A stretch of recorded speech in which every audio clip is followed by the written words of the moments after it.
Hi everyone, and welcome to the webinar Understanding the Supply-Demand Gap and Choosing High-Quality Carbon Projects. Thank you so much for joining today's session. It's really great to have you all here. So today we will be exploring the growing demand versus the limited supply of high-quality carbon credits and how this gap also affects availability, pricing, and selection of carbon projects, and also how to choose the right project for your carbon offsetting. So at the end of the session, we will have plenty of time to answer all your questions. So feel free to drop any questions you might have or anything that comes to mind during the webinar in the chat, and we will get to it during the Q&A. But first, let's get started with a short introduction of myself and Green Earth. So my name is Wienke Schouwink. I am the head of business development at Green Earth, and I'm responsible for the investments in our carbon projects, as well as helping companies to reach net zero. We do this by helping them purchasing carbon credits. So I have a background in sustainability and global business and over 7 years of working experience in the carbon markets. I'm calling in from Nairobi, Kenya, as we have some of our projects located in East Africa. And I'm very curious to know also more about you, who is all joining this webinar. So feel free to put your name, your company, and where you're calling in from in the chat. So Green Earth, we are a boots on the ground project developer. And we are an end-to-end project developer, which means that we are overseeing the full project lifecycle with a local presence. So we create nature, biodiversity, and livelihood projects, and we manage a large portfolio of high-quality carbon credits all over the globe, and thus with a special focus on ecosystem restoration, biodiversity, and community development. So through our projects, we help companies become more sustainable and reach their net zero goals. So we count on a team stationed of around over 20 countries, embodying a very international workforce that also reflects our diverse and widespread operations. So now let's get started with net zero and carbon projects. So in our last webinar, we became familiar with sustainability strategies. What are carbon credits and how to integrate carbon offsets to achieve net zero? And reaching net zero is no longer just an ambition. It's an urgent economic necessity. So for most organizations and smaller companies, larger companies, eliminating 100% of the carbon emissions with just internal reductions is most of the time not feasible, at least not at the moment. So this is where carbon credits come in. And a high quality carbon project will remove or avoid CO2 from the atmosphere. And once this whole process of sequestering carbon is certified, the project will generate carbon credits. And do you remember? Each carbon credit represents 1 ton of CO2 that is then either removed or avoided from the atmosphere. And that carbon credit can be used by companies to compensate for the unavoidable carbon emissions. So without carbon offsetting, companies will struggle to reach net zero, as they will always have past and irreducible emissions. So this makes carbon projects very essential and critical for building a sustainable economy and reaching net zero goals. So there is a stigma around carbon offsets. Some say they are a license to pollute. However, these kind of claims and stigmas are actually statistically incorrect. So there is a paper published by MSCY, the research conducted by Trove, and they indicate that companies that use carbon offsets actually decarbonize twice as fast as companies that don't. And when you look at it objectively, it also makes perfect sense because after all, carbon offsets are a cost. And when a cost can only be avoided if emissions are reduced, you're going to reduce earlier. which means that carbon offsets, besides having a huge impact, of course, on the planet, also really function as a strong incentive for companies to reevaluate their practices and how they are doing business in order to become more sustainable and also, of course, then lower their emissions. And that is exactly what you can see here on the screen in this slide. So the orange reflects companies that are using offsets, and they reduce more slowly. And the dark blue are companies that are using offsets already. So they start reducing much earlier, as you can see in the slide. But what exactly is the supply-demand gap that we're talking about today in this carbon market? So a lot of companies are refining their net zero strategies. So we are really seeing a significant shift in the carbon market. We see that high quality carbon offsets are increasingly sought after as buyers need a guarantee that the project they are supporting, or they are purchasing from really contributes towards a more sustainable future and is actually delivering what they claim it delivers. And this is causing an increase in demand for high quality carbon projects. And of course, this also increases the price for high integrity credits and its impact. For example, like nature-based solutions projects. So here is a few points that we see if we look into pricing. First of all, nature-based credits, so carbon credits that are coming from nature projects, often sell at 40% premium price, and projects with verified co-benefits have prices 78% higher than those without co-benefits. Second, also projects that are SDG aligned have a considerable price premium of 155% compared to projects without any SDG alignment. And then last but not least, removal credits. So removal credits from projects like reforestation are priced 381% higher than reduction credits. That's a lot, right? And do you remember like the difference between removal credits and reduction credits? It's something that we also covered in the last webinar, but a removal project removes carbon from the atmosphere, like tree planting, and a reduction credits avoid CO2 going into the atmosphere. So that's the difference. So this is all like a very, very clear signal that high integrity, long-term projects, especially focused on nature, are the future of the net zero market. So while we all know, and like there are so many different carbon credits available in the market, it's very important to understand and to be careful with projects that no longer meet today's quality. So there's the new gold standard, and this represents the credits that are approved by the Integrity Council's core carbon principles, also known as CCP. And this new gold standard represents less than 4% of the current market volume.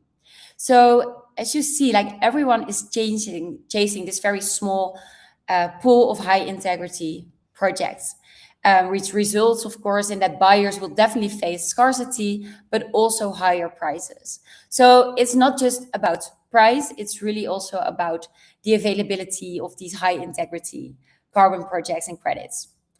So what we see currently and experience in this market is that a lot of buyers are already securing their access to this high quality supply. And they do this via either long-term offtake agreements or early investments.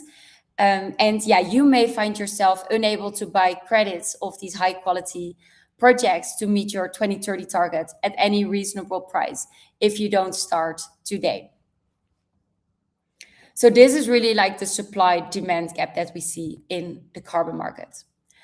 But that's also what makes it very important to understand that you need to start identifying high-quality carbon projects, but also understand what are the low-carbon projects and how do you find them and how do you identify them.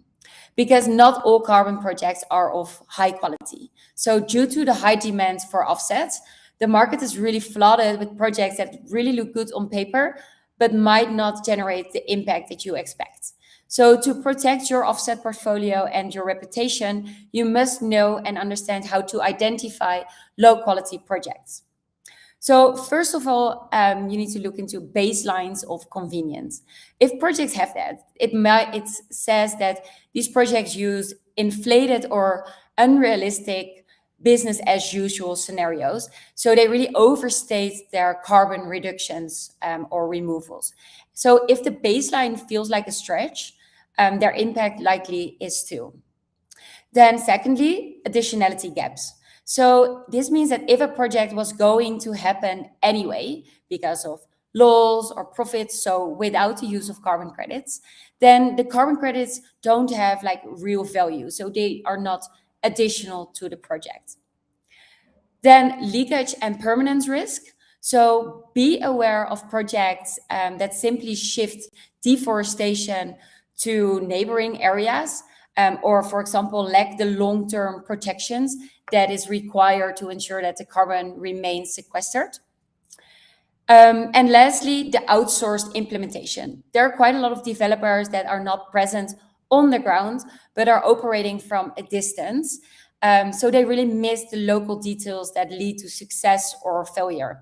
So to make a project successful, a developer must work locally already from the very, very beginning. So now let's take a look at how to identify high quality carbon credits.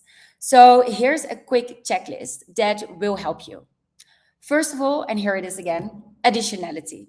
So the project generating the offset must result in emission reductions or removals that would not have occurred in the absence of the project. So in other words, the environmental benefits must be additional to what would have happened under a business as usual scenario. So it must be additional. Then permanence. So the carbon removal or avoidance must last for a long time. For example, reforestation projects must demonstrate long-term land management practices that really protect carbon stocks for decades. And of course, there are like mechanisms such as buffer pools or insurances, and they are often used to really safeguard against those potential reversals, such as natural disasters or human activities on the ground. So this is why it is very important that the project developer has that local presence on the ground. And this ensures that the project takes like regional factors into account and really works closely with the local communities to ensure projects' success. At third, we have verification. So the project must be validated by external auditors and approved and verified by leading third-party certifiers, such as Verra and Gold Standard. Then transparency and traceability. So high-quality registries maintain public records of every credit issued. So these registries are used by Verra and Gold Standard, and they show the records, but also the details of the project, verification history, but also the final buyer of the credit.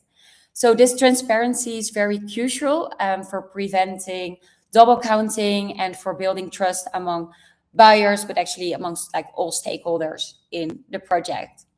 So look for project developers who really report transparently on their project and their impacts. Then co-benefits. Carbon isn't the only thing that matters in the world. And while, of course, a primary focus of carbon credit is to address the carbon emissions, the most impactful projects also deliver co-benefits beyond the carbon. Think about biodiversity improvement, soil productivity, community engagement, local job employment, and so on. So high-quality carbon projects consist of many aspects. To recap, it has to really remove or reduce or avoid CO2. The carbon emission reductions of the project must be measurable and verified by a third party. And of course, it must offer the co-benefits. And if we zoom a bit more into the co-benefit, it means that beyond carbon mitigation, the project needs to offer other benefits to the environment and local communities, such as biodiversity restoration, habitat protection, job creation, additional income stream for locals, and infrastructure. And this is why transparency about the co-benefits are extremely important for carbon projects and for the developers. But the good news is that with proper due diligence, you can really make sure that you are indeed acquiring high quality carbon projects that are actually impacting nature as we expect them to. Checking for third-party verification from agencies like Gold Standard and Verra, or from additional rating agencies like Silvera and B0, is a great way to make sure that the project that you're contributing to or you are buying is truly impactful and of high integrity. So Green Earth's portfolio also features a very diverse range of high quality projects, really designed to tackle climate change from multiple angles.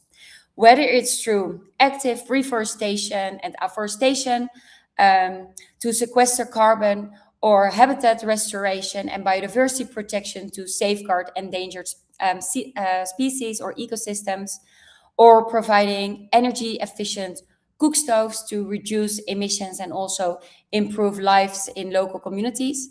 Every project that we design is for measurable impact. So by investing in high quality carbon projects, you aren't just offsetting your emissions, but you are supporting holistic, verified solutions globally that really protects our planet and its people on the ground as well. So let's take a closer look of some of Green Earth's work and the projects that we develop on the ground. Let's dive into two different kinds of projects. And we finance, of course, these projects with the companies that are offsetting their emissions with our project.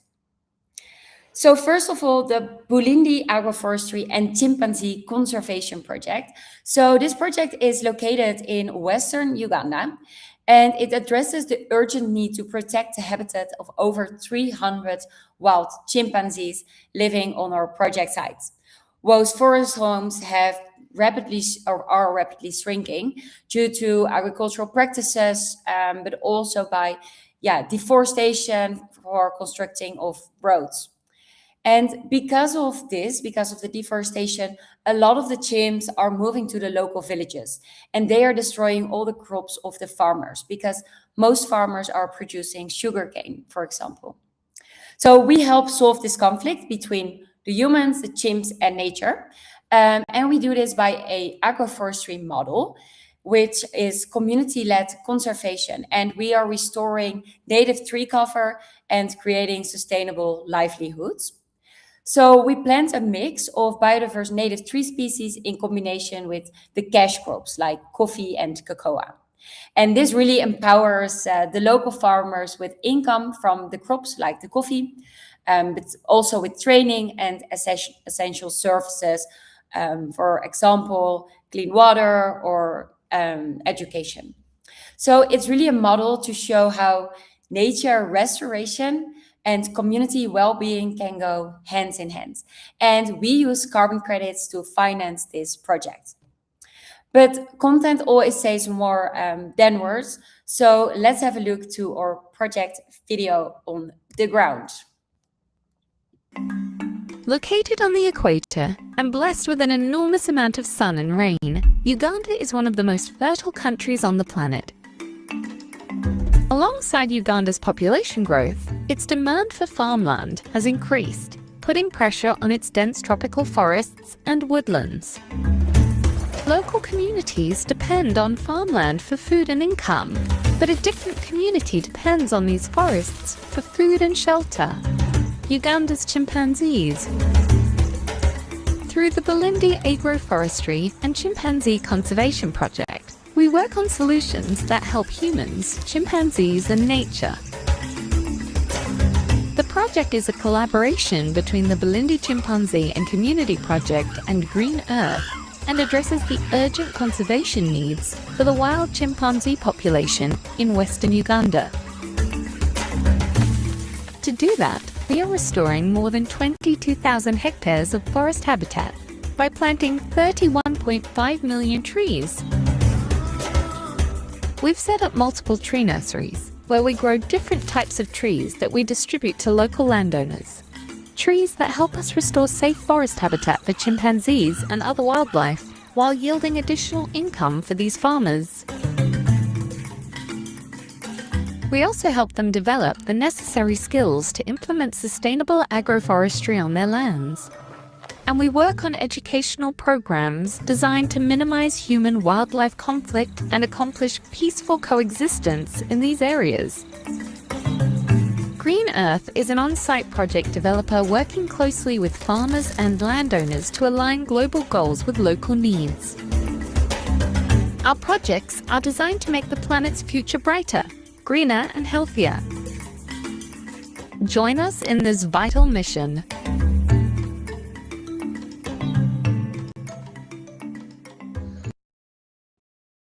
So by planting trees, you really remove carbon from the atmosphere, as we have seen in this project video, resulting in a carbon removal credit. But we also develop projects that reduce the amount of carbon going into the atmosphere, a carbon reduction credit. So one of those projects, an example, is Green Earth's Hongera energy efficient cookstove project. This project is located in Kenya, and a lot of people here, they still use firewood to cook on or to make their meals. So they still use open firewood and the traditional stoves to make their food and their water. And this results, of course, in a lot of deforestation, a lot of indoor smoke, and of course, a lot of CO2 emissions.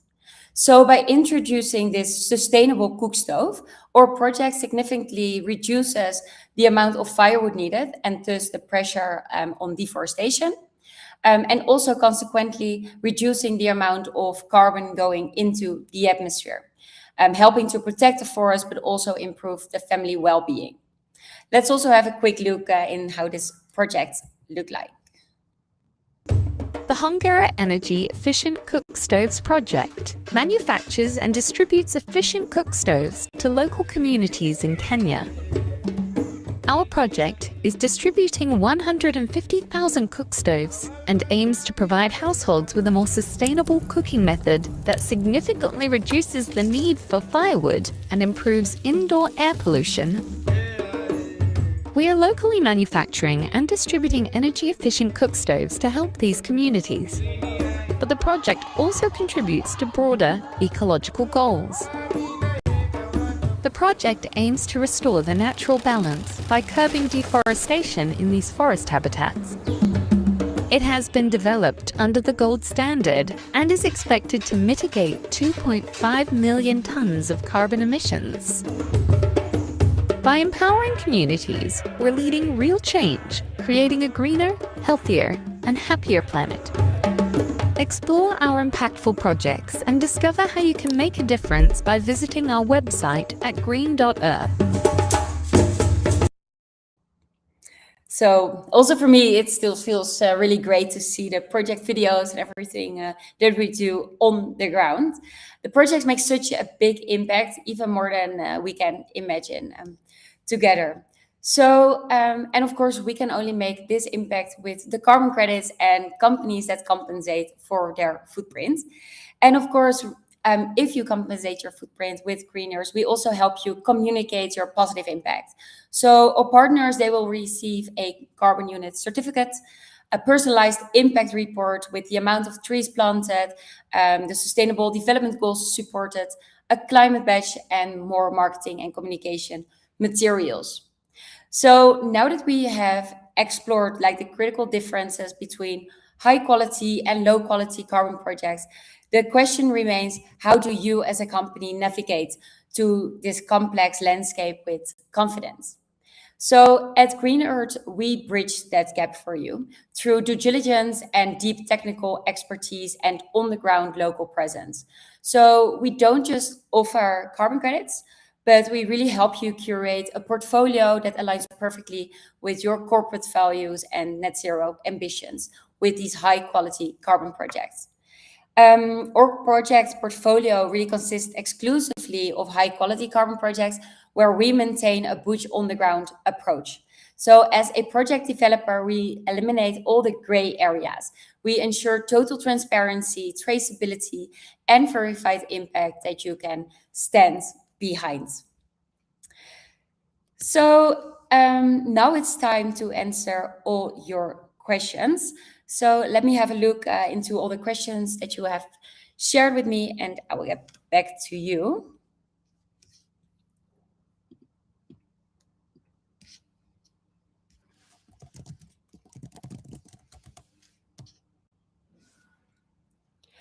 I received one question about pricing. So what is the price of a carbon offset, and can we also already buy carbon credits for the coming years? So first, to answer your last question, yeah, that is possible. So you can already secure and fix the carbon credits for upcoming years. You can sign a contract now and pay upon delivery of the carbon credits.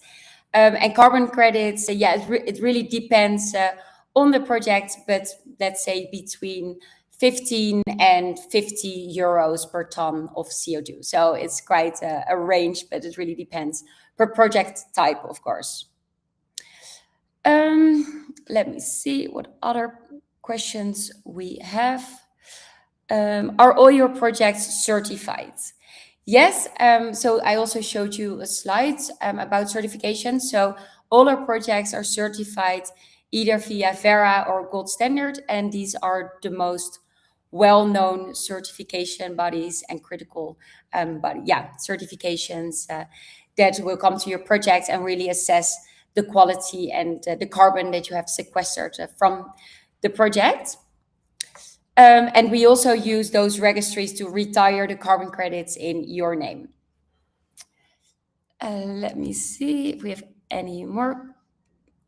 Where are your projects located? You mentioned East Africa. Do you also have projects in Brazil, for example? So Green Earth, we have projects all around the globe. Indeed, a lot of in East Africa, but also in Kazakhstan. We also have a plastic credit project in Sri Lanka, for example. We do have partners in Brazil that we sell the carbon credits from. So yes, everywhere we can source the carbon credits, and then we do our own due diligence. I think these were the questions so far. So if you have any more questions, you can also send me an email. It's wienke.schouwing@green.earth, and I will answer your question via email. So feel free to do so or to reach out via our website. And I want really to thank you for joining this webinar, and I hope to see you in the next webinar as well. Thank you so much. Bye-bye.